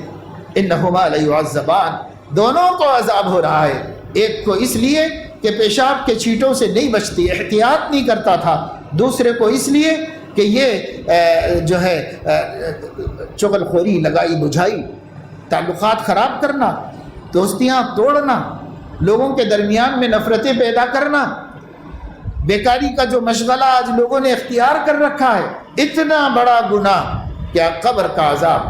چنانچہ شارحین حدیث فرماتے ہیں جن گناہوں پر قبر کے عذاب کی وعید آئی ہے وہ کبیرہ گناہ ہے، وہ بڑے بڑے گناہ ہیں جن کو اس آیت میں اللہ نے چھوڑنے کے لیے فرمایا، وہ کبیرہ گناہ ہیں جن پر قبر کے عذاب یا لعنت کے الفاظ آئے ہیں۔ وہ کبیرہ گناہ ہے، اس سے ہمیں بچنا ہے۔ اب ہماری بہنوں میں اس کا مذاکرہ ہونا، بار بار مذاکرہ ہونا، مثالوں سے سمجھا کے بتانا۔ بہت سی عورتیں ہیں، چونکہ خاص طور سے عورتیں ہی بچوں کی پرورش کرتی ہیں، تو انہی لوگوں کو پیشاب سے بچنے کا بہت زیادہ مسئلہ ہے۔ مرد چھوٹے بچوں کو اٹھاتے بھی نہیں، اور ان لوگوں کے پیشاب سے بچنے کا زیادہ مسئلہ نہیں ہے۔ عورتوں کے کپڑے اکثر ناپاک ہوتے ہیں پیشاب سے، اور عورتوں کا جسم اکثر پیشاب سے ناپاک ہوتے ہیں۔ صفائی ستھرائی تو کر لیں، صفائی الگ چیز ہے، پاکی الگ چیز ہے، کیونکہ طہارت شرعی عمل ہے اور صفائی انسانی عمل ہے۔ ہر انسان کی فطرت میں صفائی ہے، اس کو صفائی کہتے ہیں، اور طہارت ایک شرعی عمل ہے، اس کو بھی علم حاصل کر کے سیکھنا پڑتا ہے کہ طہارت کسے کہتے ہیں۔ طہارت عورتیں حاصل کریں، ہر وقت طاہرہ رہیں، بچوں کو پالتے ہوئے بھی۔ ہم اپنے چھوٹے بچوں کا پیشاب پاخانہ دھلاتے نہیں ہیں، لیکن یہ بیچاری مائیں ہی ان کا پیشاب پاخانہ دھلاتی ہیں۔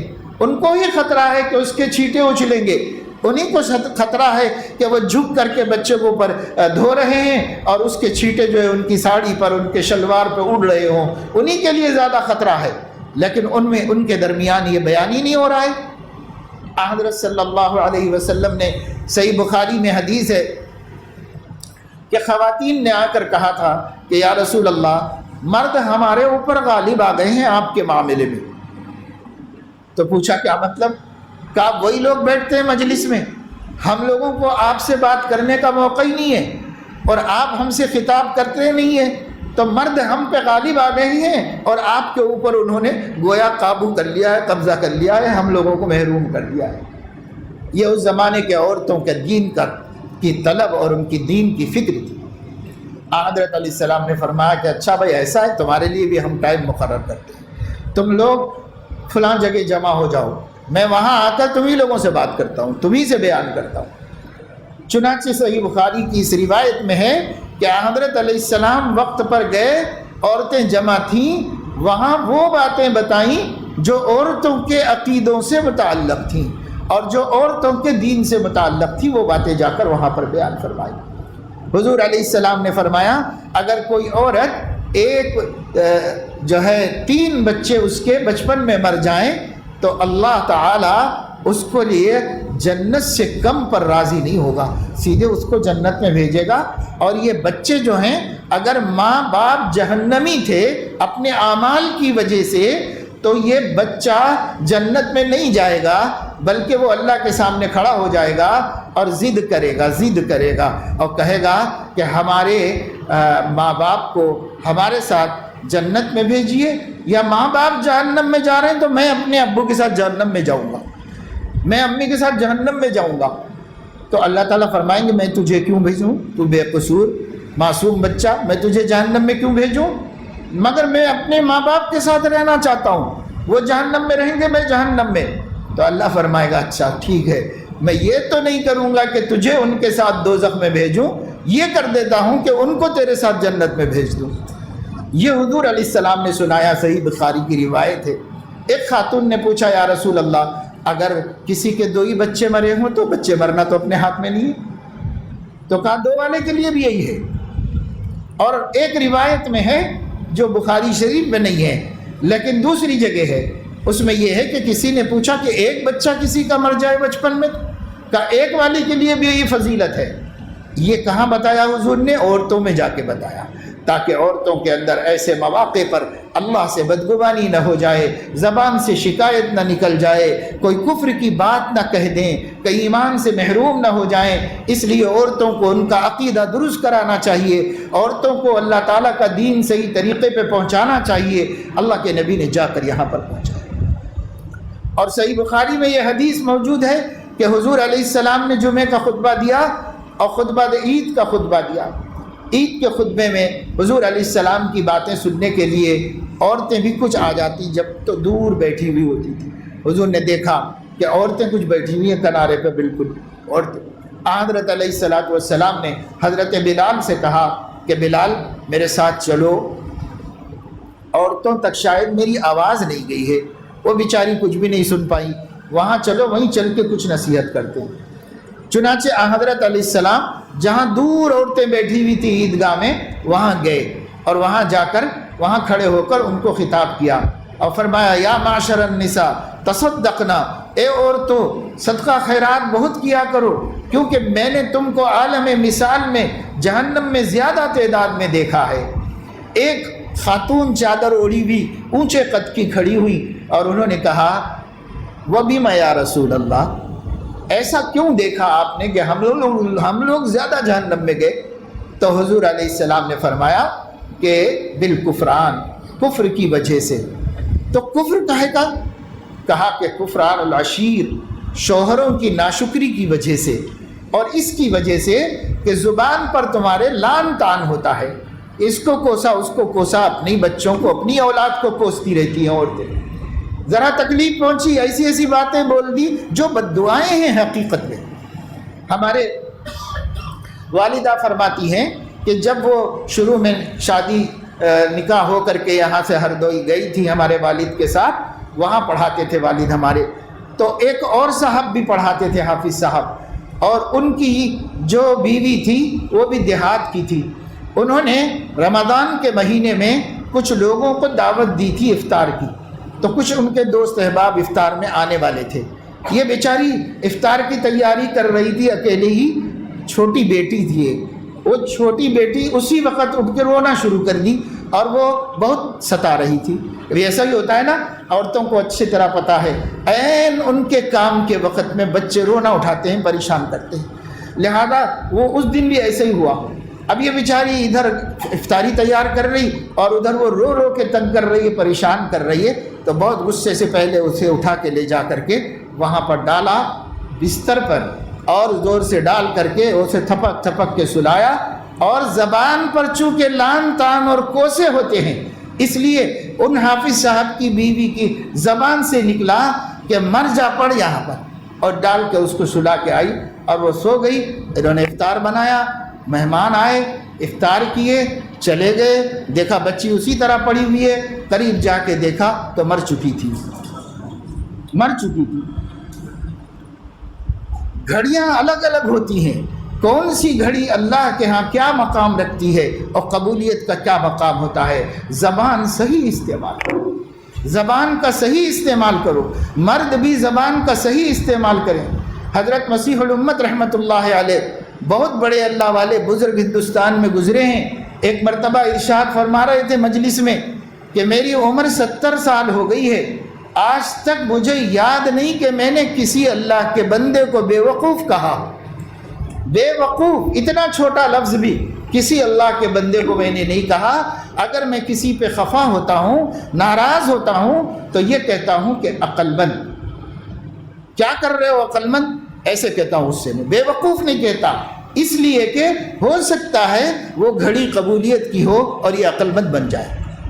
یہ رحم انسانیت کے اوپر، اور ہماری عورتوں کو اپنے بچوں پہ رحم نہیں، اپنی اولاد کے کوسے، اپنی اولاد کو بربادیوں کی اور تباہ ہونے کے، مرنے کے، مٹی پڑنے کے، فلاں فلاں فلاں فلاں، الامان الحفیظ زبانوں پہ دہرائے بھی نہیں جا سکتے۔ یہ گندی زبانیں عورتوں کی ہمیشہ لان تان کو۔ یہ میں آپ کو صحیح بخاری کی حدیث سنا رہا ہوں، علماء سے پوچھئے، دیکھنا ہو تو کتاب میں نکال کے بتائیں گے، وہ پڑھ کے سنائیں گے آپ کو۔ اللہ کے نبی نے عورتوں سے فرمایا جہنم میں تم کو میں نے کثرت سے دیکھا ہے۔ کیوں اللہ کے رسول، ہم کیوں جہنم میں کثرت سے گئے؟ حضور نے فرمایا تمہارے پاس دو کمزوریاں ہیں۔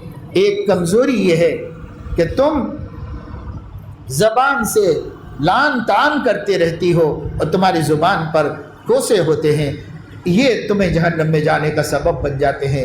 اور دوسرے تکفرن العشیر، اپنے شوہروں کی چاہے وہ کتنی بھی تمہارے لیے کمائے خرچ کرے اور ناشکری برابر کرے۔ بلکہ بخاری شریف ہی کی ایک روایت میں ہے کہ حضور علیہ السلام نے فرمایا کہ ان عورتوں کی عادت ایسی بن گئی ہے کہ اگر تم عمر بھر ان کے ساتھ بھلائی کرو اور اس کے بعد کسی وقت کوئی فرمائش پوری نہ کر سکو تو وہ یہ کہتے ہیں جب سے سہرا باندھ کے آئی ہو کون سی بات آپ نے سنی میری، کون سی فرمائش پوری کی میری، تو وہ ایک کھٹے پوری عمر بھر کے احسانات کو جھٹلا دیتی۔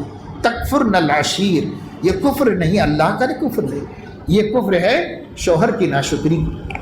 تو میں آپ کو یہ بتا رہا ہوں، دیکھیے ہم اللہ کے نبی صلی اللہ علیہ وسلم کے علماء وارث ہیں، اور حضور کو کتنی فکر ہے کہ عورتوں میں جا جا کر عورتوں کی ضرورت کی باتیں بیان کریں، اور اس کے لیے انتظام فرما رہے ہیں، اس کے لیے فکریں کر رہی ہیں۔ اور عورتیں بھی کیسی تھیں کہ حضرت بلال کہتے ہیں جیسے ہی آپ کا بیان ختم ہوا، عورتیں اپنے کانوں میں کی بندیاں، اپنے گلوں میں کے ہار، اپنے ہاتھوں میں کی چوڑیاں نکال نکال کے لا کے ڈالتے گئے، اور میں کپڑا پکڑ کے کھڑا ہو گیا، سب لا لا کے اس میں ڈالتے چلے گئے، لا لا کے اس کے اندر ڈالتے چلے گئے، کیونکہ تصدقنا، صدقہ کرو جہنم سے بچنے کے لیے۔ تو عورتوں نے فوری عمل کر کے بتایا، اسی مجلس میں عمل کر کے بتایا حضور اکرم صلی اللہ علیہ وسلم۔ تو پتہ چلا کہ عورتیں گئی گزری نہیں ہیں، ماشاءاللہ مردوں سے بھی زیادہ دین کو قبول کرنے والی ہیں، اللہ اور اس کے رسول کی باتوں کو تسلیم کرنے والی ہیں، اور ہم مگر ان تک وہ بات نہیں پہنچا رہے ہیں جو ان کے کام کی، جو ان کی ضرورت کی باتیں ہیں۔ حضور علیہ السلام ان کو جا کر بتاتے ہیں، مسائل ہیں، احکام ہیں، عقیدے ہیں، دین ہے، کتنے۔ آج ہی ہمارے ایک مولانا نے بتایا، وہ بیچارے روزانہ یہی کام کرتے ہیں، روز 1 گھنٹہ گھومتے پھرتے ہیں اپنے محلے میں، اور جو بھی خالی مل جاتا ہے اس سے کچھ دین کی بات کر لیتے ہیں، بس کچھ پوچھتے ہیں، کیا کرتے ہو، نماز پڑھتے ہو کہ نہیں پڑھتے ہو، کام کیا کرتے ہو، دھندا، تھوڑی بات کرتے ہو، اور اسی میں کچھ اللہ رسول کی بات بھی پہنچا دیتے ہیں۔ کافی دنوں سے کر رہے ہیں، ایک مفتی صاحب ہیں ماشاءاللہ، بڑی اچھی صلاحیت کے ہیں، لیکن ایک جذبہ پیدا ہو گیا ان کے اندر، یہ کام روزانہ کر رہے ہیں اپنے کاموں کے علاوہ، اور روزانہ جو ملاقاتیں ہوتی ہیں تو وہ بتاتے بھی ہیں مجھے کہ کیا ملاقات ہوئی، کیسی ہوئی، یہ ہوئی۔ اب یہ بتایا کہ بھائی ایک صاحب سے ملاقات ہوئی، ماشاءاللہ نمازی ہیں، دیندار ہیں، اور بہت پابند صوم و صلات آدمی ہیں، ان کے والد کا انتقال ہو گیا ہے، والد کے انتقال کے اوپر گھر میں تیسرے دن وہ جو رسم ہے جو شریعت کے خلاف ہے، اور جسے اللہ کے نبی صلی اللہ علیہ وسلم نے ہمیں نہیں دیا ہے، اور آپ نے ہمیں کہیں بھی نہیں بتایا ہے کہ یہ کام کرو، تیسرے دن کی رسومات، وہ ساری رسومات کر رہے ہیں، اور ہیں صحیح العقیدہ آدمی، نمازی ہیں، دیندار ہیں، سب ہیں۔ پوچھنے پر بتایا ارے عورتیں مانتی نہیں ہیں بھائی، ان کا کیا جو وہ بولے کرنا پڑتا ہے۔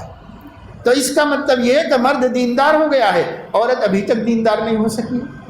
اگر دونوں دیندار ہوں تو اس گھر میں دین آئے گا، اگر ایک دیندار ہوگا تو کیسے دین آئے گا؟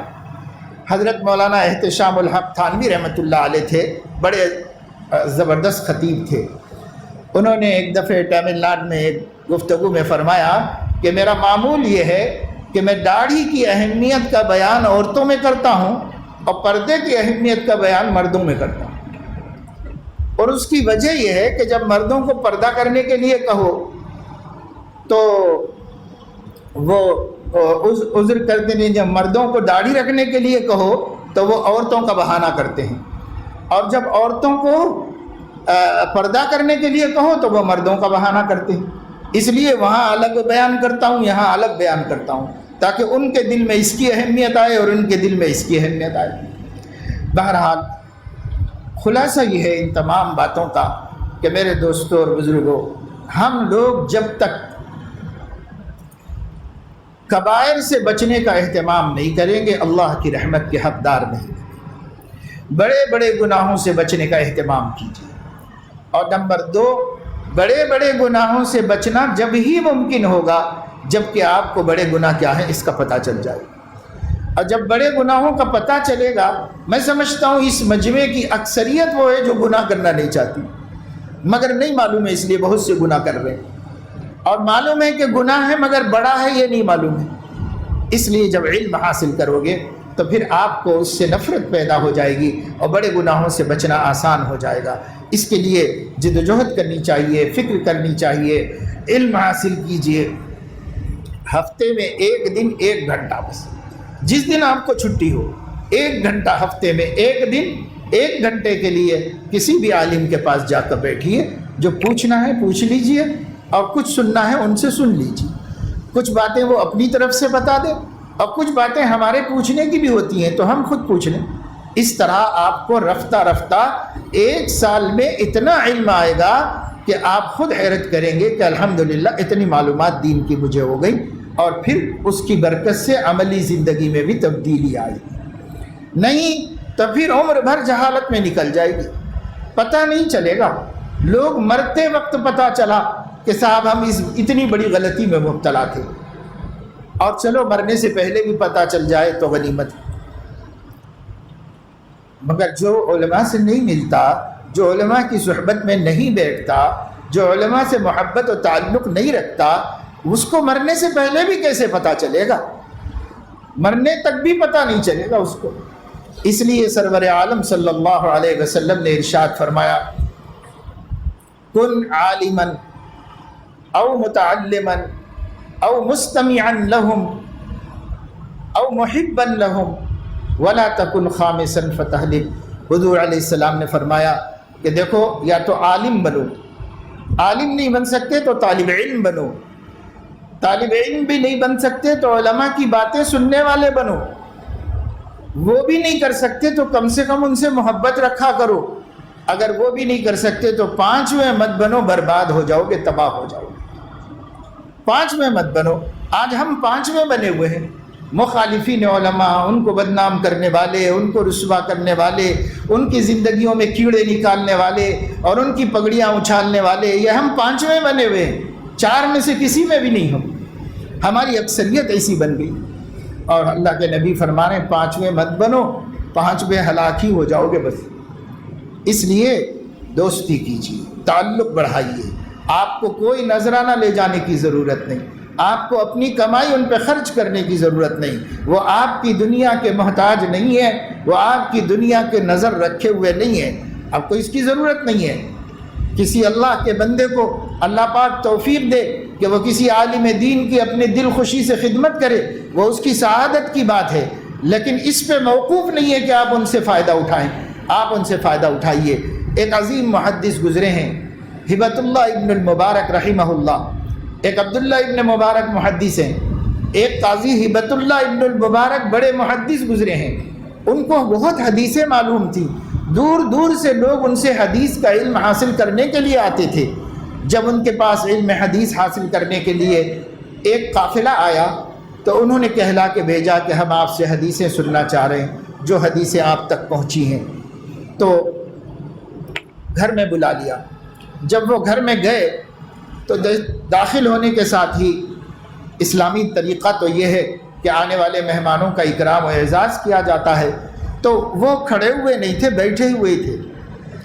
جب وہ لوگ اندر داخل ہوئے تو وہ کھڑے ہوئے تھے داخل ہونے والے، تو انہیں محدث نے اپنے گھٹنوں کے بل کھڑے ہو کر کے مصافحہ کیا ان لوگوں سے اور کہا کہ بیٹھ جاؤ سب لوگ، سب بیٹھ گئے۔ اور اس کے بعد پہلی بات یہ کہی، حدیثیں تو میں سب آپ کو سناؤں گا لیکن ایک غلط فہمی دور کر دوں، آپ لوگ میرے مہمان تھے، طالب علم ہیں، حدیث لینے آئے تھے، مجھے اٹھ کر آپ سے ملنا چاہیے تھا، لیکن میں اس لیے نہیں مل سکا کہ میرے جسم پر اتنا کپڑا نہیں ہے کہ میں کھڑے ہو جاؤں تو سطر چھپ سکے، اتنا کپڑا نہیں ہے میرے جسم پر، اس لیے میں بیٹھا ہوں۔ اس کی معذرت کر کے پھر ان کو حدیثیں سنا دی۔ یہ لوگ حدیثیں سن کے نکل گئے وہاں سے، اتنا ہی کام تھا ان کا، حدیثیں سن لی اور چلے گئے۔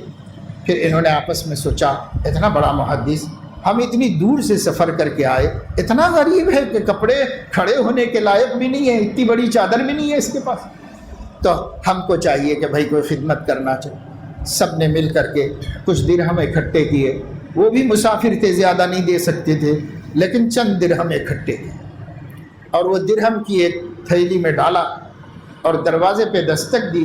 اس محدث کی بیٹی دروازے پر آئی تو اس کے ہاتھ میں دے دیا کہ یہ حضرت کو نذرانہ دے دو ہماری طرف سے، ہدیہ ہماری طرف سے۔ وہ دے کے نکل گئے۔ شیخ عبد الفتاح ابو غدہ جیسے محقق نے یہ واقعہ لکھا ہے، عظیم مورخ اور محدث ہیں وہ خود، انہوں نے یہ واقعہ لکھا ہے کہ دیکھ کے وہ لوگ جب آگے نکل گئے تو پھر ان بزرگ نے وہاں آ کر دروازے میں سے آواز دی کہ ذرا رک جاؤ آپ لوگ، یہاں آؤ۔ تو یہ لوگ فوری دوڑ کے وہاں پر پہنچے تو انہوں نے وہ تھیلی واپس کرتے ہوئے کہا کہ میں غریب ضرور ہوں لیکن اتنا بے حیا نہیں ہوں کہ نبی کی حدیثیں بیچ کر اپنا پیٹ پالوں۔ واپس کر دیں۔ علماء اہل اللہ انشاءاللہ آپ کے کسی مال کے منتظر نہیں ہیں۔ آپ جائیے ان سے دین لیجیے، آپ جائیے ان سے دین لے لیجیے، دین لینے کے لیے جائیے اور دین لے کر کے آئیے۔ اللہ تعالیٰ کے لیے وہ بانٹتے رہیں گے اللہ کے نبی کی امانت اور وہ تقسیم کرتے رہیں گے۔ لیکن میرے دوستو، میں میری جگہ پر اکڑا ہوا رہوں، وہ اپنی جگہ پر اکڑے ہوئے رہیں، تو کبھی علم ایک دوسرے تک نہیں پہنچے گا، انہی کے سینوں میں رہ جائے گا۔ ہم کیسے علم حاصل کریں گے؟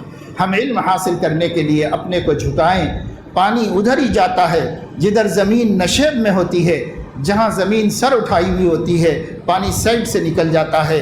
یہ علم کا دریا ہے، اسی دل کی طرف جائے گا جو دل میں تواضع ہوگا، جس دل میں پستی ہوگی، جس دل میں عجز اور بندگی ہوگی، اسی کو علم ملے گا۔ ہر کسی کو علم نہیں ملے، مغروروں کو، سرکشوں کو علم نہیں ملتا۔ علم ملتا ہے عاجزوں کو، متواضع لوگوں کو علم ملتا ہے۔ اس لیے ہمیں اپنے اندر یہ صفت پیدا کر کے ان سب باتوں کو سیکھنا چاہیے۔ اور یہ باتیں میں نے آپ لوگوں کے سامنے بتائی ہیں۔ میں شروع میں بتایا تھا کہ طبیعت میری ناساز اور بخار بھی ہے، لیکن بہرحال آپ لوگ توجہ سے بیٹھتے ہیں ماشاءاللہ، ہر مہینہ اہتمام سے بیٹھ رہے ہیں، اور اسی وجہ سے میں نے یہ باتیں آپ کے سامنے رکھی۔ لیکن ہوتا یہ ہے کہ ذہن میں بات کرنے کی ایک ترتیب ہوتی ہے، انتشار ہوتا ہے تو وہ ترتیب باقی نہیں رہتی، اور کیفا متفق آدمی کو بات کرنا پڑتا ہے۔ اس لیے یہ بیچارے بھی ہمارے بہت اندر آتے جاتے رہے، کچھ بولتے ہیں، کچھ کان میں بولتے ہیں، کچھ کوئی پیغام لائے ہوں گے ضروری بات، لیکن انسان فطری طور پر ڈسٹربنس میں گفتگو نہیں کر سکتا۔ پہلے مائک کا چل رہا تھا سلسلہ، اور مائک ذرا صحیح ہوا تو لوگوں کا آنا جانے کا سلسلہ، تو اس طریقے سے بہت مشکل دشواری پیش آتی ہے۔ میں نے بہت دشواری سے بات کی ہے آپ لوگوں سے، اور جو میں ترتیب کچھ اور سنانا چاہتا تھا وہ سب ایک طرف ہو گیا، لیکن جو بھی دماغ پہ بوجھ ڈال کے بولتا رہا کہ بھائی آنے والوں کو آتے رہنے دو، جانے والوں کو جاتے رہنے دو، اپنا پکارا کرتے رہو، بس ختم۔ اسی طریقے سے ہم نے بات کی ہے آج، تو یہ بہت گرانی کے ساتھ ہوئی۔ آئندہ کے لیے میں آپ سے کہوں گا کہ بھئی یہ میں ایک سب پہلے کر لوں، اتنا کیا اثر کے بعد ہو سکتا ہے؟ اصل میں ایک چیز ہے جو تجربے کی میں آپ کو بتاتا ہوں، وہ یہ ہے کہ مائک ٹیسٹ کرتے ہیں جب مسجد خالی ہوتی ہے، اور اس کی انجینئرنگ یہ ہے، ٹیکنیک یہ ہے کہ اس کو چیک کرنا چاہیے اتنے مجمع میں جتنے مجمع میں بات کرنا ہے، اتنے مجمع میں اس کو چیک کرنا چاہیے، تب یہ ہوتا ہے۔ کیونکہ دیواروں کا بھی اثر قبول کرتا ہے، مجمع کا بھی اثر قبول کرتا ہے، مائکروفون جو ہے یہ سب کا اثر قبول کرتا ہے۔ اس وجہ سے یہاں تک کہ بعض اس کے ماہرین نے مجھے بتایا کہ باہر جو درخت ہوتے ہیں اس کا تک اثر پڑتا ہے اس کے اوپر، اور وہ آواز کو اسی حساب سے لیتا ہے۔ چھت کا مندم جو ہوتا ہے نا، اس کا بھی اثر اس کے اوپر پڑتا ہے۔ تو وہ ایک ٹیکنیک ہے، ایک انجینئرنگ ہے۔ تو ہم پہلے سے اتنی آواز وغیرہ سب ذرا چیک کر لے کہ بعد میں بات شروع ہونے کے بعد ڈسٹربنس نہ ہو، اس کے لیے۔ تو بہرحال یہ ہے کہ عورتیں بھی ہیں، چونکہ ہو سکتا ہے وہاں آواز نہیں پہنچ رہی ہوگی یا کوئی شکایت ہوگی، یہ باتیں ہوتی ہیں نا۔ اور ایک اعلان شروع میں کیا گیا تھا کہ عورتیں گڑبڑ نہ کریں، بچوں کو کھیلنے کے لیے نہ چھوڑیں۔ تو ہم اپنی ماں بہنوں سے یہی کہیں گے اور اپنی بچیوں سے کہ دیکھو ایک اہم ضرورت سے یہاں آ رہی ہو تو پھر اس کا انتظام کرو کہ باری باری گھر میں کوئی رہے جو بچوں کو گھر میں دیکھے، اور اگلے مہینے میں وہ آئے اور یہ بچوں کو دیکھے۔ صحابہ بھی ایسا کرتے تھے، باری مقرر کرتے تھے۔ صحیح بخاری میں کتاب العلم میں باب التناوب ہے، باری مقرر کر کے دین سیکھنا، باری مقرر کر کے عالم کے پاس جانا۔ تو ایسے عورتیں بچوں کو تو نہیں چھوڑ سکتی بیچاری، اور عورتیں تو بچے ان کے ساتھ لگے ہوئے ہیں۔ تو ایسا انتظام کریں کہ کسی ایک کو گھر میں بچوں کے ساتھ چھوڑ دیں، اگلے مہینے میں وہ آئے، دوسرے آئیں، اس طریقے سے سب لوگ استفادہ کرتے رہیں، اور جو سن کے گئے ہیں وہ جا کر ان کو سنا دیں، جو نہیں آ سکے کسی وجہ سے ان کو سنا دیں جا کر کے۔ یہ طریقہ صحابہ کا ہے، اس لیے ڈسٹرب نہیں ہوگا، ورنہ بچے آپ لے کر یہاں آئیں گے، نہ خود سن سکیں گے نہ دوسروں کو سننے دے سکیں گے۔ اس لیے اچھا انتظام کر کے عورتیں جمع ہوں تو فائدہ ہوگا، ورنہ کسی کو بھی فائدہ نہیں ہوگا۔ بس یہ کچھ باتیں میں نے آپ کے سامنے عرض کی ہیں، اور آپ سے خلاصے کے طور پر یہ کہہ دوں کہ پوری گفتگو کا حاصل یہ ہے، ہم میں سے ہر ایک کو چاہیے، مرد ہو یا عورت، وہ بڑے بڑے گناہوں کو معلوم کر لے، اور کم از کم بڑے بڑے گناہوں کو پہلے درجے میں چھوڑ دیں گے بھائی انشاءاللہ۔ اللہ ہم سب کو بڑے گناہوں سے محفوظ فرما دے، اور جو بڑے گناہ ہم سے ہو گئے اللہ اپنے کرم سے معاف فرما دے۔ اس کے لیے توبہ کا اہتمام جاری رکھنا اور تجدید ایمان کرتے رہنا کہ جانے انجانے ہم سے کوئی ایسی بات تو نہیں ہو گئی جس سے ایمان متاثر ہو گیا ہو۔ اس لیے کلمہ طیبہ کو ارادہ اور نیت کے ساتھ پڑھتے رہنا، یہ تجدید ایمان ہے، اس کا حکم نبی نے دیا ہے ہم کو، ایمان کو تازہ کرتے رہو، ایمان کی تجدید کرتے رہو۔ تو تجدید ایمان کرتے رہیں، توبہ گناہوں سے کرتے رہیں، بڑے بڑے گناہوں کو معلوم کر لیں اور ان بڑے گناہوں کو چھوڑنے کی کوشش اور فکر کریں۔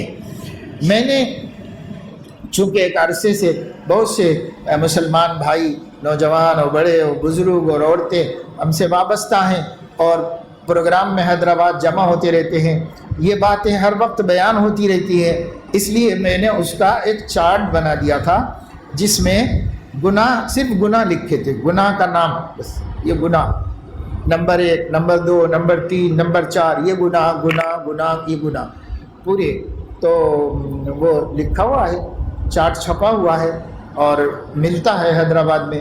جو اس کا فکر کرنا چاہتے ہیں چارٹ منگا کر گھر میں ایسی جگہ پر لگائیں جہاں روزانہ دیکھ سکیں۔ اور اس کے بیچ میں ایک شعر بھی میں نے لکھا ہوا ہے بڑا سا، اور وہ شعر جو ہے اس ملک کے ایک عظیم المرتبت عالم دین، محقق، شیخ طریقت، بہت بڑے پیر اور بہت بڑے عالم، مفتی، محدث، حکیم الامت حضرت مولانا تھانوی رحمۃ اللہ علیہ کے سامنے لگا ہوا تھا، خانقاہ میں، ان کی خانقاہ میں سامنے لگا ہوا تھا۔ کیا؟ حظ گناہ میں جب تو گناہ کر چکا پھر کچھ نہیں، ایک ذرا سی دیر کا ہے یہ مزہ پھر کچھ نہیں۔ ایک بڑے عارف عالم نے اپنے سامنے لکھ کے لگا دیا تاکہ نفس کو گناہ سے روک سکے۔ تو وہ شعر لکھ کر اوپر اردو میں اور نیچے رومن انگلش میں ہم نے ہر گناہ کا نام لکھ دیا ہے، اور یہ 70 گناہ ہیں جو کبیرہ کہلاتے ہیں، قرآن حدیث سے ثابت ہے۔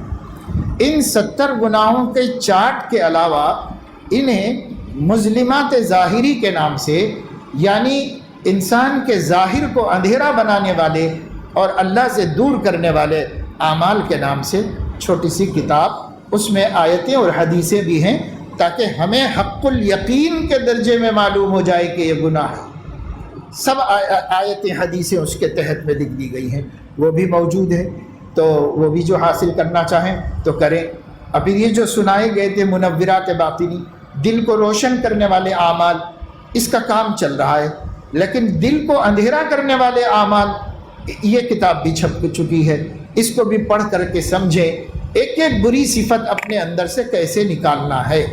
10 بری صفتیں دل میں سے نکالنا ہے اور 10 اچھی صفتیں دل میں داخل کرنا ہے، جب جا کے ہم اللہ کے پسندیدہ بندے بنیں گے۔ تو اس کے لیے یہ عنوان میں نے آج لے لیا تھا ان سے کہ اسی پر آپ لوگوں کے سامنے تھوڑا سا تعارفی بات کروں گا، لیکن اللہ نے چاہا تو آئندہ کریں گے۔